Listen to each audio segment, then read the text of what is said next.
Student, আমি আপনার কিছু পরীক্ষা করবো, আশা করি সহায়তা করবেন। যদি কোনো কষ্ট হয় আমাকে বলবেন।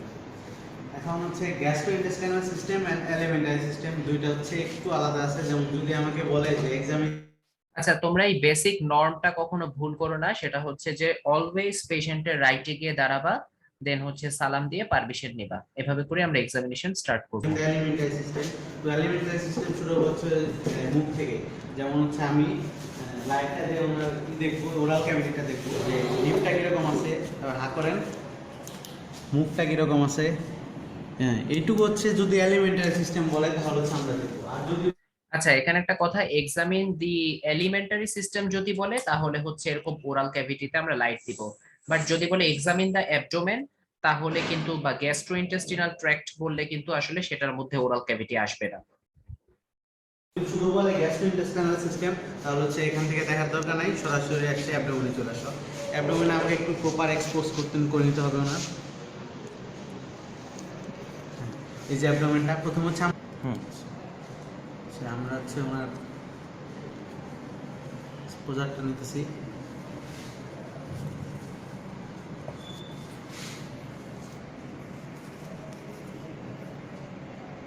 আচ্ছা, আইডিয়াল এক্সপোজার কিন্তু হচ্ছে মিড চেস্ট থেকে মিড থাই পর্যন্ত অ্যাবডোমেন এক্সামিনেশন করার জন্য। কিন্তু আমরা মিড থাই পর্যন্ত এক্সপোজার আসলে করি না, আমরা হচ্ছে সাধারণত এই আইলিয়াক ফোসা পর্যন্ত বা অ্যাবডোমেনের মোটামুটি 9 কোয়াড্রেন্ট যাতে এক্সপোজ হয় এরকম আমরা মোটামুটি এক্সপোজ করি। এর চেয়ে বেশি করতে হয় না। হচ্ছে অ্যাবডোমেন, প্রথম হচ্ছে ইন্সপেকশন আমরা যেগুলো দেখি, প্রথম হচ্ছে যে শেপ অফ দ্য অ্যাবডোমেন কীরকম আছে, কন্ডিশন অফ দ্য ফ্ল্যাঙ্ক কীরকম আছে, আম্বিলিকাসটা কীরকম আছে, কোনো স্কার মার্ক আছে কিনা, কোনো ভিজিবল ভেইন আছে কিনা, কোনো ভিজিবল পালসেশন আছে কিনা, কোনো আলসারেশন আছে কিনা, কোনো পিগমেন্টেশন আছে কিনা, কোনো হেয়ার ডিস্ট্রিবিউশন আছে কিনা, এইগুলো আমরা দেখতেছি যে shape of the umbilical abdomen is normal, flanks are not full মনে হইতেছে, আর হচ্ছে আম্বিলিকাসটা ইনভার্টেড আছে, আর কোনো there is no engorged vein, no visible peristalsis. হ্যাঁ, আম্বিলিকাস হচ্ছে ইনভার্টেড, আর হচ্ছে সেন্ট্রালি প্লেস, আর হচ্ছে কোনো এনগজ ভেইন, কোনো visible pulsation, visible peristalsis, scar mark pigmentation নাই, হেয়ার ডিস্ট্রিবিউশনটা normal. So this is the inspection of. ঠিক আছে, এখন হচ্ছে উনি মেল, যেহেতু আমি এই কয়টা হচ্ছে ঠিক আছে। এখন যদি কোনো প্রেগনেন্ট ফিমেল আমার ইন্সপেকশন করতে হয়, তখন হচ্ছে আমরা কিছু এক্সট্রা জিনিস দেখতে হবে। যেমন হচ্ছে প্রেগনেন্ট ফিমেলের হচ্ছে পেটে স্ট্রায়া থাকতে পারে, আর হচ্ছে আম্বিলিকাস থেকে সিম্পাসিস পিউবিস পর্যন্ত একটা লাইন থাকতে পারে। সেই দুটা, যেহেতু উনি মেল, সুতরাং আমার ওগুলো দেখার দরকার নেই। এই হচ্ছে ইন্সপেকশন। এরপর হচ্ছে আমরা পালপেশন। আচ্ছা, ইন্সপেকশনে একটা দুইটা ইম্পর্টেন্ট কথা, সেটা হচ্ছে যে নর্মাল অ্যাবডোমেনে হচ্ছে তোমরা শেপটা নর্মালি বলতে পারো। তার সাথে হচ্ছে এখন কথা হলো শ্রাঙ্কেন অ্যাবডোমেন একটা কন্ডিশন আছে, মানে ইন্সপেকশনে শ্রাঙ্কেন পাবো। সেটা কখন পাবো? সাধারণত স্টারভেশন আর কার্সিনোমা, এই দুইটা ক্ষেত্রে আমরা শ্রাঙ্কেন পাবো। আরেকটা এখানে ইম্পর্টেন্ট কথা যেটা বললো যে umbilicus is centrally placed and inverted. তো আম্বিলিকাস ইভার্টেড অথবা বাইরের দিকে চলে আসবে কখন? যখন হচ্ছে পেটে মানে কোনো সোয়েলিং থাকে, মানে 5টা F দিয়ে এটাকে হচ্ছে রিপ্রেজেন্ট করে। তো কমনলি হচ্ছে আসলে 5টা F এর মধ্যে ফ্লুইডটাই হচ্ছে ইম্পর্টেন্ট। ফ্লুইড যদি থাকে পেটে, তাহলে হচ্ছে পেশেন্টের কিন্তু আম্বিলিকাস ইভার্টেড পাবো আমরা। ফ্লুইড থাকে যে কন্ডিশনটাতে, ওটাকে বলা হয় অ্যাসাইটিস। সেই অ্যাসাইটিস আবার আমরা হচ্ছে শিফটিং ডামনেস আর ফ্লুইড থ্রিল এক্সামিনেশন দিয়ে দেখবো।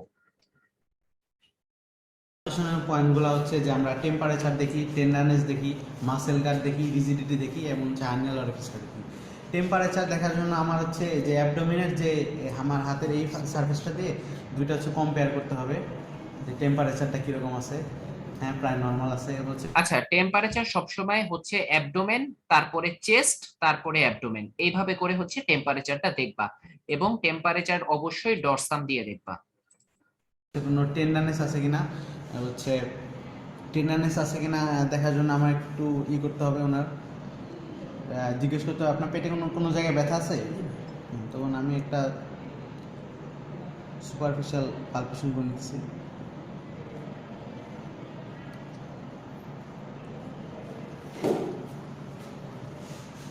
নাই। এখানে যে জিনিসটা ভুল হয় সেটা হচ্ছে যে সবসময় হলো টেন্ডারনেস দেখার সময় পেশেন্টের চেহারার দিকে তাকাবা। পেশেন্ট হচ্ছে পেইন ফিল করলে একটা এক্সপ্রেশন দেয়, ওইটা হচ্ছে নোটিস করার জন্য পেশেন্টের দিকে তাকাতে হবে।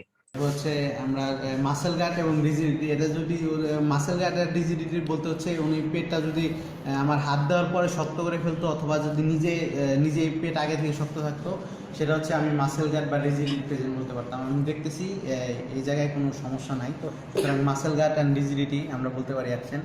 এবার হচ্ছে এই মাসেল গার্ড আর রিজিডিটি থাকে কোন কন্ডিশনের ক্ষেত্রে? কমনলি হচ্ছে পেরিটোনাইটিস।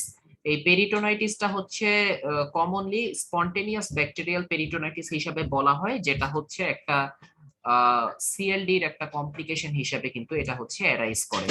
স্পন্টেনিয়াস ব্যাকটেরিয়াল পেরিটোনাইটিস যেটা হচ্ছে কমনলি ইকোলাই, ক্লেবশিয়েলা, এন্টেরোব্যাক্টার, সিউডোমোনাস এই ধরনের জিআইটির বিভিন্ন ব্যাকটেরিয়া দিয়ে হয়। আমরা হার্নিয়াল অরিফিসটা দেখতেছি। হার্নিয়াল অরিফিসটা হচ্ছে এই যে অ্যান্টেরিয়র সুপিরিয়র আইলেক স্পাইন এবং হচ্ছে পিউবিক সিম্ফাইসিস, এই দুইটার মাঝখানে যে ইঙ্গুইনাল ক্যানেল থাকে, এখানে হচ্ছে হার্নিয়া হতে পারে। আমি হচ্ছে এখানে হাত রেখে আপনাকে বলবো, চাচা কাশি দেন। হ্যাঁ, দেখতেছি হার্নিয়াল অরিফিস ইনট্যাক্ট। আবার এই পাশে এই যে অ্যান্টেরিয়র সুপিরিয়র আইলেক স্পাইন, সিম্ফাইসিস পিউবিসের চাচা কাশি দেন। হার্নিয়াল অরিফিস ইজ ইনট্যাক্ট বলা যায়। এরপর হচ্ছে আমরা সুপারফিশিয়াল পালপেশনের পরে আমরা হচ্ছে ডিপ পালপেশনে চলে আসতেছি, যেটা হচ্ছে অর্গান পালপেশন। আচ্ছা, হার্নিয়াল অরিফিস দেখাটা আমাদের মেডিসিনের জন্য খুব বেশি ইম্পর্টেন্ট না, ওটা তোমরা সার্জারিতে জানো কিভাবে দেখে। এটা মানে মেডিসিনে অনেক ক্ষেত্রে না করলেও চলে। প্রথম হচ্ছে আমরা লিভারটা দেখি। লিভারটার যে স্ট্রাকচার রাইট সাইডে থাকে, এটা দেখার জন্য আমার হচ্ছে এই নিচে থেকে হাতটা সমান্তরালে আস্তে আস্তে উপরে উঠতে হবে এবং ওনাকে বলতে হবে আপনি শ্বাস নেন। আর যখন উনি ইন্সপারেশনের সময় যখন শ্বাসটা পেটটা উপরে উঠবে, তখন হচ্ছে আমার আঙ্গুলটা প্রেস করতে হবে। আর যখন এক্সপারেশন নেবে শ্বাস, তখন আমি হচ্ছে আস্তে আস্তে উপরে উঠবো। তো দেখা যাক চাচা, আপনি শ্বাস নেন বড় করে।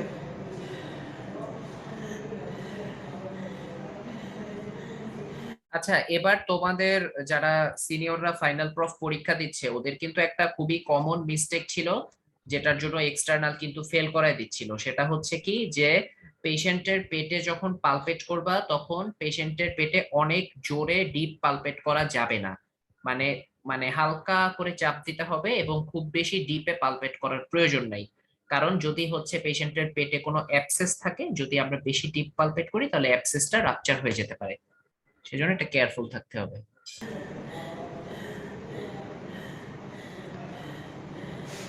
Liver is not palpable. এখন যদি লিভার পালপেবল হোক বা না হোক, যেহেতু আমি লিভার করতেছি, সুতরাং আমার লিভার পালপেশন যদি আমাকে বলে করতে, তাহলে হচ্ছে আমার আপার বর্ডার অফ লিভার ডানেসটা দেখে আসতে হবে। কারণ আমি যখন বর্ণনা দিব, তখন হচ্ছে আমার আপার বর্ডার অফ লিভার ডানেস কত। আচ্ছা, এখানে লিভার পালপেশনে তোমরা পালপেট করতে করতে যখন অলমোস্ট কোস্টাল কার্টিলেজের কাছে যাবা, তারপরে সেখান থেকে কিছুটা মিডিয়ালি তোমরা এপিগ্যাস্ট্রিক রিজিয়নেও একটু পালপেট করতে হবে। কারণ যদি left lobe of the liver endures থাকে, তাহলে সেটা কিন্তু তুমি মিড ক্ল্যাভিকুলার লাইনে পাবা না, সেটা তোমার হচ্ছে ওই এপিগ্যাস্ট্রিক রিজিয়নে যাবে। সেজন্য ওইটা খেয়াল রাখতে হবে। আছে এটা বলতে হবে। সুতরাং আমি বলে আসতেছি যে upper border of liver dullness কোথায় পাওয়া যাচ্ছে।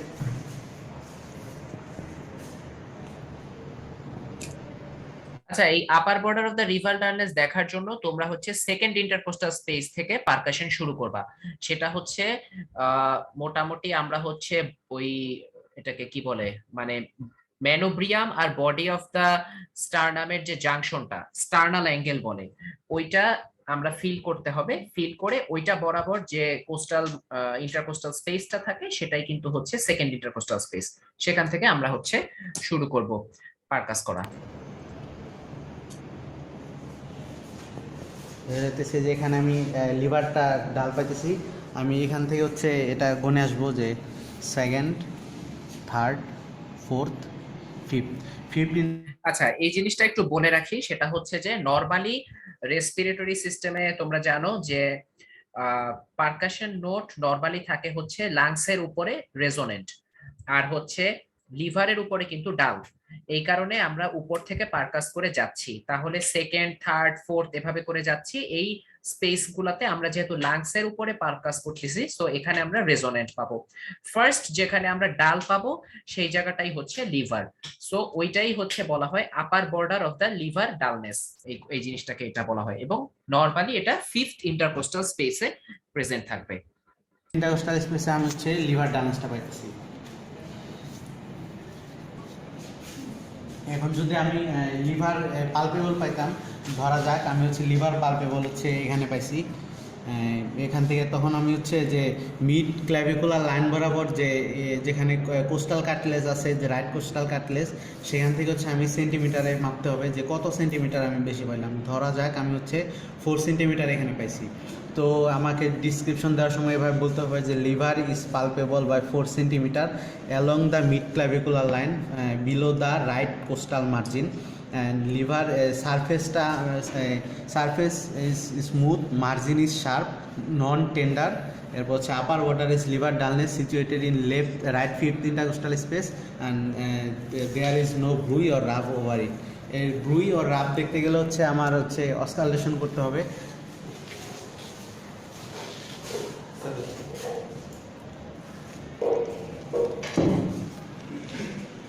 তো এটার জন্য হচ্ছে আমার যে অস্কালটেশন হচ্ছে আমার ডায়াফ্রাম দিয়ে করতে হবে, এবং হচ্ছে এই যে লিভার যে ইটটা থাকে সেদিকটা হচ্ছে একটু ধরতে হবে।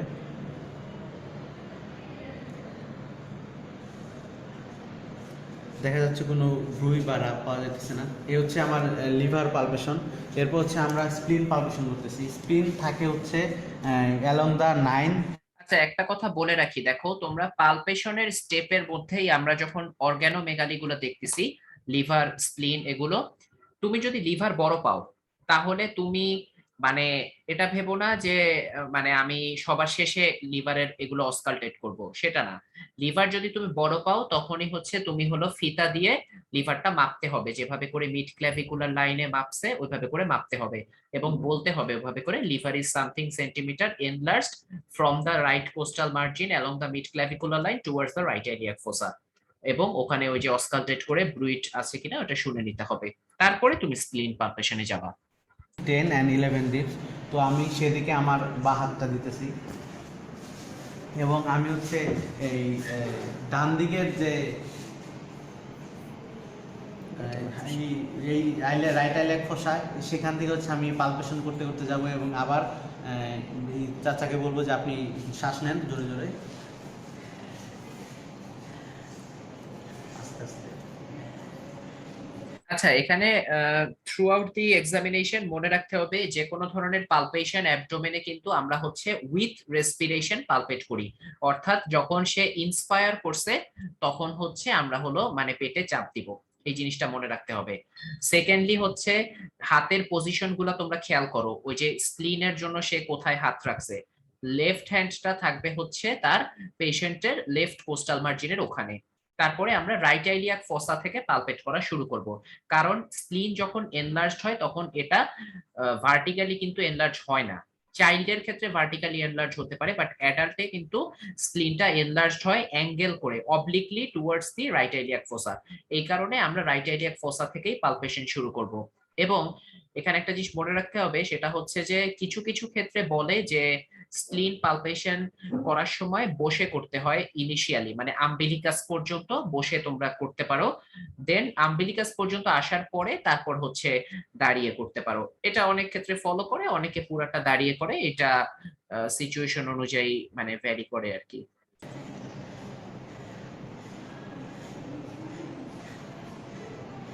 স্প্লিনটা এখানে নট পালপেবল। এখন যদি আমি এভাবে না পাই তাহলে হচ্ছে আমি ওনাকে বলবো যে আপনি ডান দিকে একটু কাঁপুন।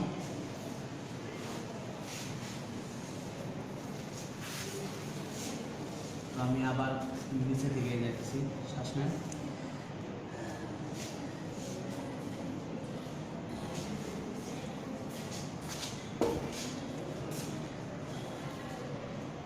তো স্প্লিন এখানে নট পালপেবল।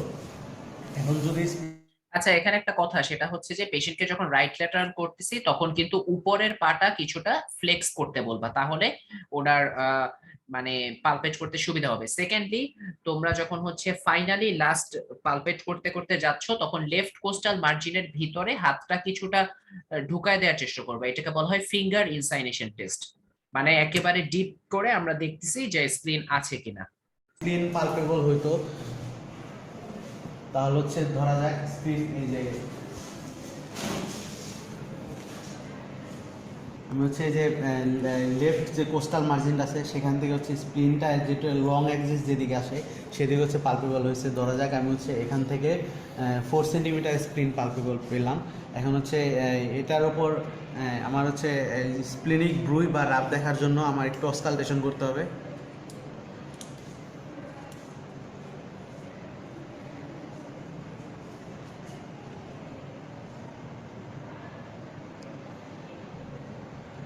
তো এটার ডেসক্রিপশনটা এরকম হবে যে spleen is palpable by 4 centimetre along its long axis below the left costal margin, surface is smooth, margin is sharp, non tender, and there is no bruit or rub over it. Liver স্প্লিনের পরে আমরা হচ্ছে কিডনিটা pulpit করি, যদিও আমরা এটাকে pulpit বলি না, বলি ব্যালটমেন্ট টেস্ট।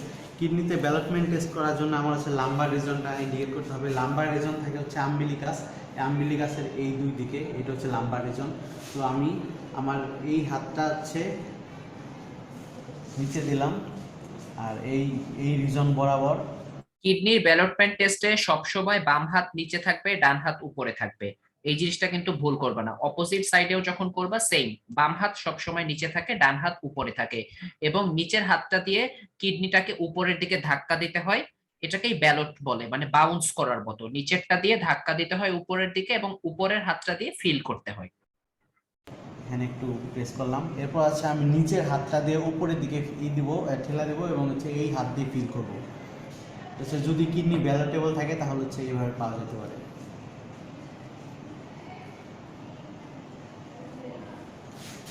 আবার ওই পাশে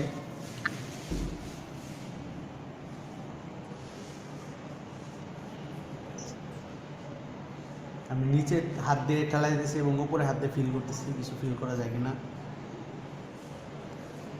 দেখা যাচ্ছে কিডনি ইজ নট ব্যালটেবল। যদি কিডনি ব্যালটেবল থাকতো তাহলে হচ্ছে আমরা বলতাম কিডনি ব্যালটেবল।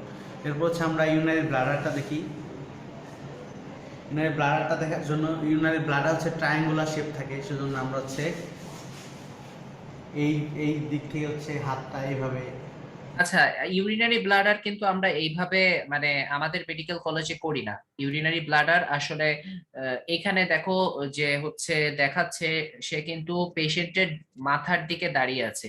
আমরা এভাবে করে করি না। সেম কাজটা তুমি করবা, জাস্ট পেশেন্টের পায়ের দিকে দাঁড়িয়ে থাকবা, এবং হাতের পজিশনটা ওইভাবে করেই আস্তে আস্তে যাবে। দেখো, ধীরে ধীরে ব্লাডারের দিকে আনতে থাকি।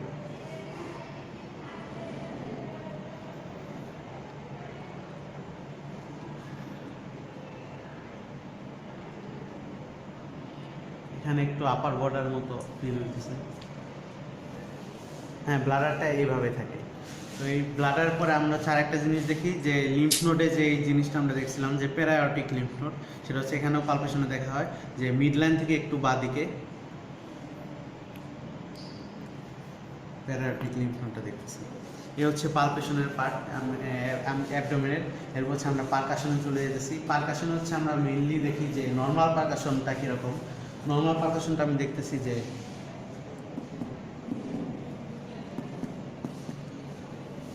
নর্মাল পারকাশন এখানে নর্মালি টিম্প্যানিক আছে। এরপর হচ্ছে আমরা দেখি যে শিফটিং ডালনেস আছে কিনা। শিফটিং ডালনেস আছে কিনা দেখার জন্য আমার হচ্ছে এখান থেকে হচ্ছে আম্বিলিকাস বরাবর যেতে হবে।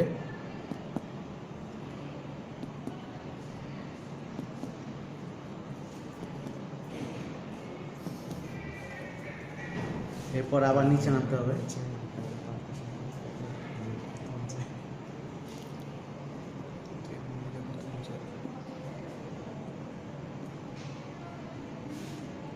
এরপর ওনাকে বলতে হবে আপনি ওইদিকে কাঁথুন, এবং আমাকে হচ্ছে 10 সেকেন্ডস ওয়েট করতে হবে এখান থেকে। আমি 10 সেকেন্ড ওয়েট করতেছি। 10 সেকেন্ড পরে আমি আবার এখান থেকে পারকাশন করতে করতে নিচে নামবো।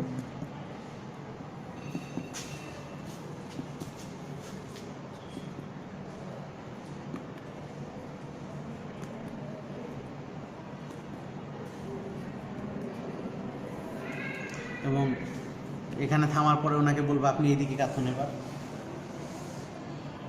এদিকে এদিকে এদিকে। আবার আমি এখান থেকে নিচে নামবো।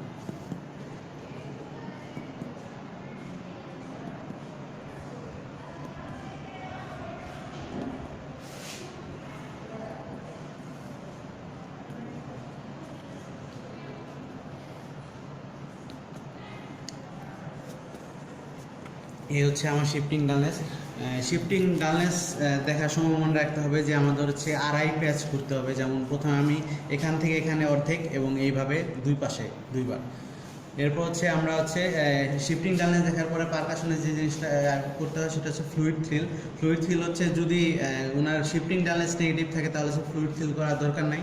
যদি টিচার বলে তখন হচ্ছে আমাদের করতে হবে, তখন হচ্ছে আচ্ছা, একটা কথা, শিফটিং ডালনেস কিন্তু হচ্ছে সাধারণত মডারেট এসআইটিস এর ক্ষেত্রে প্রেজেন্ট থাকে। আর হচ্ছে ফ্লুইড থ্রিলটা হচ্ছে আমরা সিভিয়ার এসআইটিস এ, মানে আরো বেশি ফ্লুইড থাকলে হচ্ছে আমরা এটা পজিটিভ পাবো। সো এই কারণে আমাদের মানে ফ্লুইড থ্রিল যদি পজিটিভ থাকে, যেটা সিভিয়ার এসআইটিস, সেটাতে শিফটিং ডালনেস তো ডেফিনেটলি পজিটিভ থাকবে। সো শিফটিং ডালনেস যদি আমরা পজিটিভ পাই, তাইলে আর ফ্লুইড থ্রিল করার কোনো দরকার নেই, এটাই আইডিয়াল। পেশেন্টকে বলতে হবে আপনি হাতটা মাঝখানে রাখেন, আমার এই হাতটা এই পাশে থাকবে এবং আমি এই পাশের অ্যাবডোমেনের এই সাইডে একটু টোকা দেবো এবং ওই পাশে ফিল করার চেষ্টা করবো যে ফিলটা ওখানে পৌঁছায় কিনা। দেখা যাচ্ছে ওখানে আমি পাইতেছি না। যদি হচ্ছে ফ্লুইড ফিল থাকতো তাহলে হচ্ছে আমি এখানে পেতাম। এই হচ্ছে আমাদের পারকাশন। এবার হচ্ছে অস্কালটেশন। অস্কালটেশনে আমরা এখানে হচ্ছে কিছু জিনিস দেখি, যেমন আমরা যেটা আগে বলছিলাম হেপাটিক রাব, স্প্লেনিক রাব এবং হচ্ছে মেইনলি হচ্ছে বাউল সাউন্ডটা দেখি। বাউল সাউন্ড দেখার জন্য হচ্ছে আমাদের আইলোসিক্যাল জাংশনের যেখানে ভালভে আছে সেখানে যেতে হবে। সেই পয়েন্টটা থাকে যে আম্বিলিকাস থেকে হচ্ছে 2.5 centimetre right and 2.5 centimetre below. Umbilicus থেকে আমরা হচ্ছে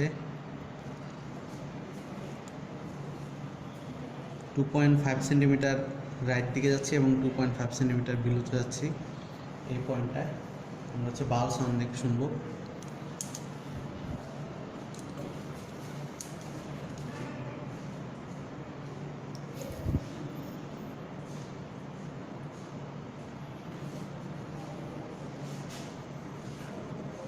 এটা হচ্ছে 1 মিনিট ধরে শুনতে হয়।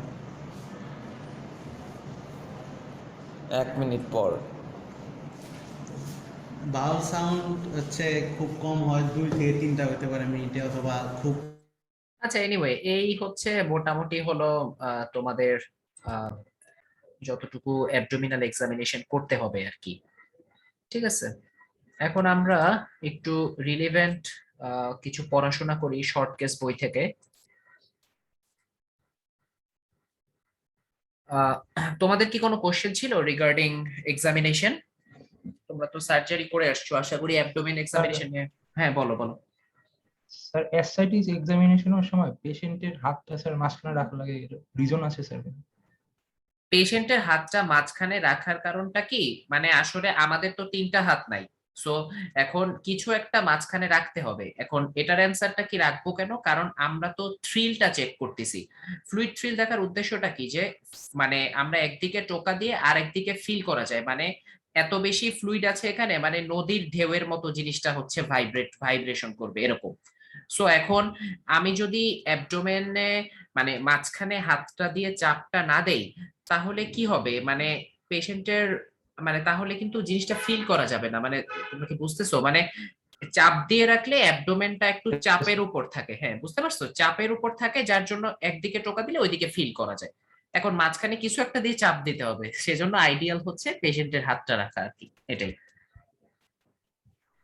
এনিওয়ে, আমরা হচ্ছে আব্দুল্লাহ শর্ট কেস বই থেকে এই যে এখানে দেখো যে বেসিক্যালি যে এক্সামিনেশন গুলো আমরা করছি এগুলো সম্পর্কেই লেখা আছে, বাট তেমন কিছু না।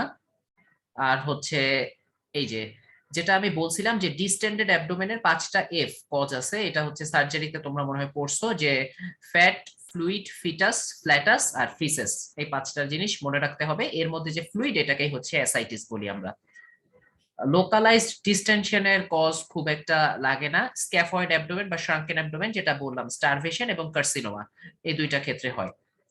আর এনগর্সড ভেইন আমরা একটা জিনিস দেখি ওই যে ইন্সপেকশনে, তাহলে ওটা হচ্ছে মেইনলি হলো ভেনা কাভাল অবস্ট্রাকশন গুলোর জন্য হচ্ছে ওটা হয়, আর পোর্টাল অবস্ট্রাকশন হতে পারে, এই আর কি। এগুলো আর দরকার নাই তোমাদের, এই কজ গুলো হচ্ছে ইম্পর্টেন্ট। আচ্ছা, এই যে এই কিভাবে করে বলতে হয় এই জিনিসটা কিন্তু এখানে দেয়া আছে, এই যে liver is and something centimetre, হ্যাঁ, যেভাবে করে হচ্ছে তখন বললো ওগুলো এখানে দেয়া আছে, এই জিনিসটা ফলো করতে পারো তোমরা।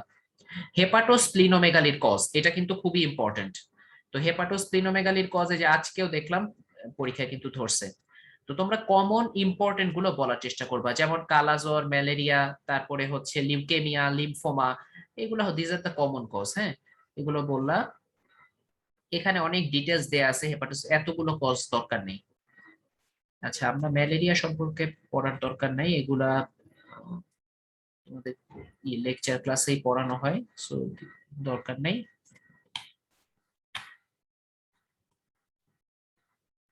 হ্যাঁ, এইটা একটা ইম্পর্টেন্ট জিনিস যে আমরা যখন হচ্ছে একটা কিছু মাস পাচ্ছি লেফট সাইডে, তখন আমরা হচ্ছে এটা কি স্প্লিন নাকি কিডনি কিভাবে বুঝবো?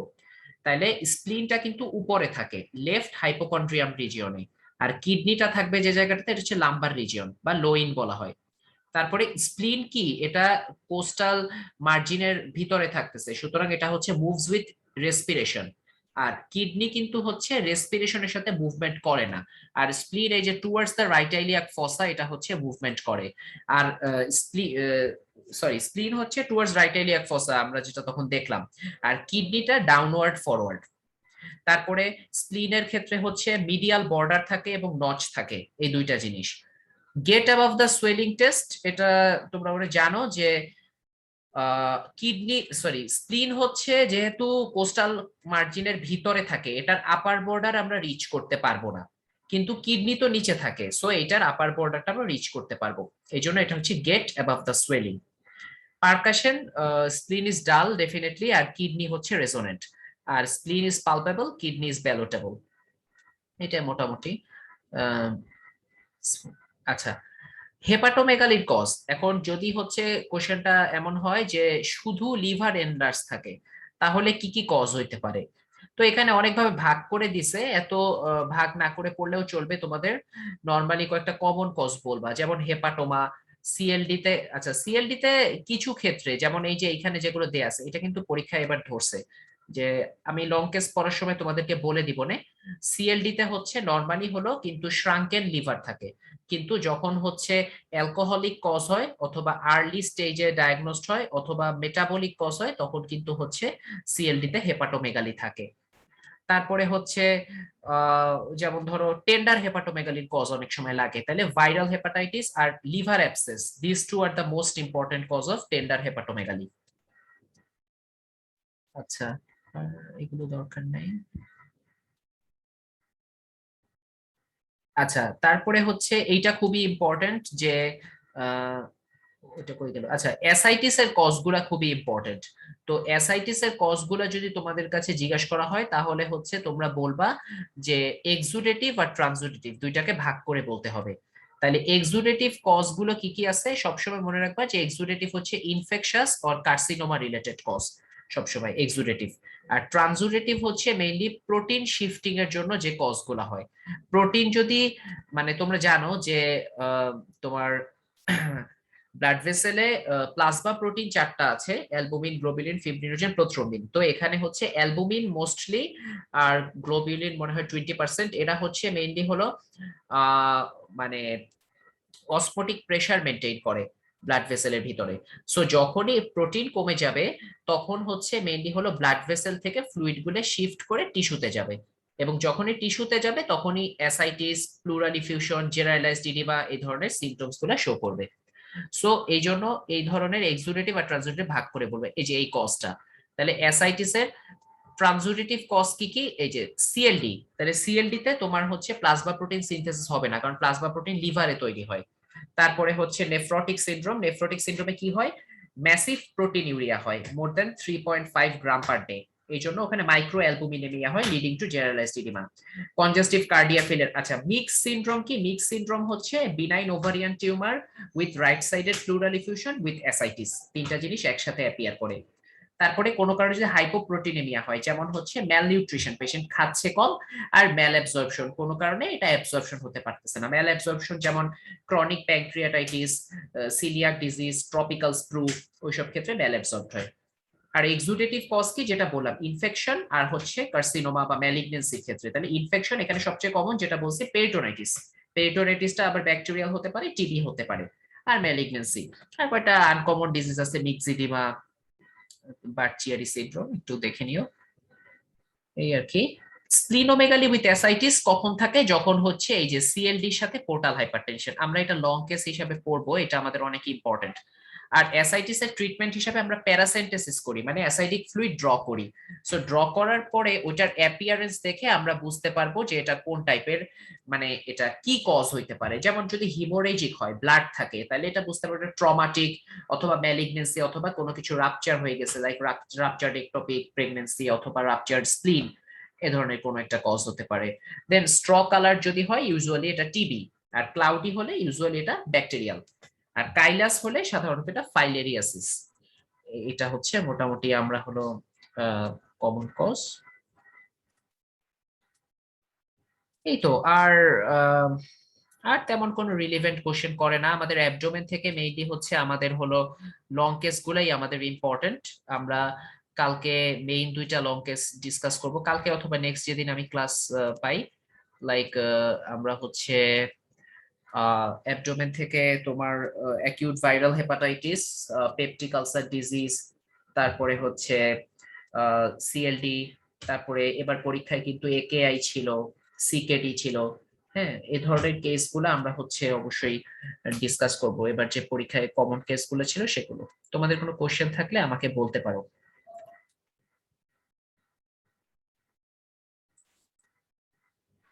স্যার আসসালামু আলাইকুম স্যার। হ্যাঁ, ওয়ালাইকুম আসসালাম, বলো। স্যার কোশ্চেন না, একটা কথা ছিল যে স্যার আমাদের কাছে নতুন এডিশনের বইটা, তো স্যার আপনি যখন বই দেখে বলছেন তো মিলাতে কষ্ট হচ্ছে। যদি স্যার নতুন এডিশনের পিডিএফটা থেকে বলতেন তাহলে ভালো হতো। ও আচ্ছা আচ্ছা আচ্ছা, ঠিক আছে। আমি নেক্সট দিন তাহলে নতুন এডিশনে পিডিএফ এ ফলো করব। আমার কাছে তো নাই, আমি হচ্ছে পুরান এডিশন দিয়ে। নতুন এডিশনে কি খুব বেশি চেঞ্জ করা হয়েছে? I don't know. মানে জি স্যার, মানে বইটা ছোট করে আর কি অনেকগুলো পেজ করে ফেলা হয়েছে, আচ্ছা ঠিক আছে, অসুবিধা নাই। আমি তোমাদেরকে তো জাস্ট আর বলে পুরো দিচ্ছি চ্যাপ্টার। যে তোমাদের হচ্ছে কি কি পড়তে হবে।